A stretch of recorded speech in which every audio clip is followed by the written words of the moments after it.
ആഗ്രഹം. നമ്മുടെ സമൂഹത്തിൽ ഇന്ന് നിലനിൽക്കുന്ന കൊലരായ്മകൾ ചൂണ്ടിക്കാണിക്കാനായിട്ട് വേടൻ എന്ന് പറയുന്ന വ്യക്തി കലാരൂപത്തിലേക്ക് കൊണ്ടുവരുമ്പോൾ ആ കല ആസ്വദിക്കേണ്ടതിന് പകരം ആ കലാകാരനെ ഒരു കൊലപാതകയോ രാജ്യദ്രോഹിയോ ആക്കി മാറ്റാൻ ശ്രമിക്കുന്ന ഒരു നിലപാടിനെയാണ് ഞാൻ എതിർക്കുന്നത്.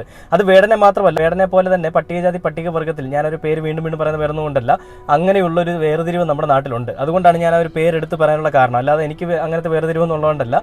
ഈ ഒരു പിന്നോക്കം നിൽക്കുന്ന ആളുകൾ ഇത് മാത്രം ചെയ്താൽ മതി എന്നുള്ള ഉറച്ച ധാർഷ്ട്യത്തിനെയാണ് ഞാൻ എതിർക്കുന്നത്. അതിന് BJP RSS എന്ന് പറയുന്ന ആളുകൾ വേണ്ട രീതിയിൽ നല്ല പോലെ മുന്നോട്ട് നിൽക്കുന്നുണ്ട്. അതുകൊണ്ട് മാത്രമാണ് ഞാൻ ഈ പറയുന്ന രാഷ്ട്രീയ പാർട്ടികൾക്കെതിരെയും സംസാരിക്കുന്നത്.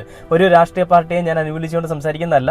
പ്രതികൂലിക്കേണ്ടി വന്നാൽ പ്രതികൂലിക്കും, അനുകൂലിക്കേണ്ടി വന്നാൽ അനുകൂലിക്കും. ആ ഒരു നിലപാട് ഞാൻ വ്യക്തമാക്കുകയാണ്. അതോടൊപ്പം തന്നെ പലരും ഇടുന്നൊരു കമന്റാണ്, കഞ്ചാവ് ഓളി അല്ലെങ്കിൽ കഞ്ചാവിന് ഇത്രയും സപ്പോർട്ടോ, ഒരു കഞ്ചാവ് വലിച്ചതിന്റെ പേരിൽ ഇത്രയും സപ്പോർട്ട്, ഒരു കഞ്ചാവ് വലിച്ചിട്ട് ഇങ്ങനെ വന്നു കഴിഞ്ഞാൽ എനിക്കും ഇത്രയും സപ്പോർട്ട് കിട്ടും എന്നൊക്കെ ഒരുപാട് കമന്റ് ഉണ്ട്. എനിക്ക് അതിനോട് പറയാനുള്ള ഒരു ഉത്തരം, അതായത് വേടൻ എന്ന് പറയുന്ന വ്യക്തി ഒരു കഞ്ചാവ് വലിച്ചതിന്റെ പേരിൽ വേടനെ അകത്താക്കിയതാണെന്ന് നിങ്ങളോട് ആരാണ് പറഞ്ഞത്? കഞ്ചാവ് വലിച്ചതാണോ വേടൻ എന്ന് പറയുന്ന വ്യക്തിയെ അറസ്റ്റ് ചെയ്യാൻ